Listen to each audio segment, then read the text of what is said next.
ઈ પોતે જે કાંઈ ચુંદડી માતાજીની હતી ઈ ચુંદડી લઈ ચેહરમાની અને મોટી મોટી ચોકીઓ જે 5000 નો રોહડો હતો એની લાડવાઓની ભરી હતી એના માથે આમ કરીને આમ ઈ ચોકી માથે ચુંદડી ઓઢાડી અને કીધું કે માં તું હાચવી લેજે 3 દિવસમાં 3 લાખ માણસ જમી ગયું તું તોય લાડવા વધ્યા હતા. 30 વર્ષ પહેલાની બનેલી ઘટના છે.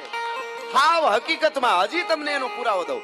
3 દિવસમાં 5000 નું બનાવ્યું હતું અને 3 દિવસમાં 3 લાખ 3 દિવસમાં 3 લાખ માણસ જમ્યું અને જમીન હાલતા થતા હતા ને એને મહાદેવ ભુવાએ સેવકોને કહી દીધું કે જે પ્રસાદ લઈને અહીંથી નીકળે ને ઉત્સવ માંથી એને કુટુંબ દીઠ દાખલા તરીકે એક જ ઘરના 4 આવ્યા હોય તો એક જ જણાને હાથ લાડવા ભેળા બાંધ્યા હતા. ભલા માણસ માનો પ્રસાદ હાથ લાડવા બાંધ્યા અને લઈ ગયા અને 3 દિવસમાં 3 લાખ માણસ 5000 નો રોહડો હતો એમાં જમી ગયું હતું. અને બન્યું એવું છેલ્લે જે લાડવા વધ્યા હતા એ ચુંદડીમાં માની બાંધી અને 30 વર્ષથી વિજ્ઞાન ગોઠણિયા ભર થઈ જાય. અનાજને તમે પકવેલા અનાજને મૂકો એટલે 24 કલાકમાં બગડી જાય, ખાટું થઈ જાય, કીડિયું ચડી જાય, ખાઈ જાય, જીવડા જ પડી જાય.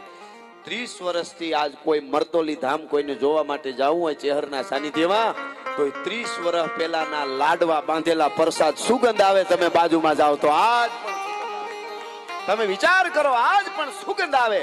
આ શહેર છે, આ સિકોતર છે, આ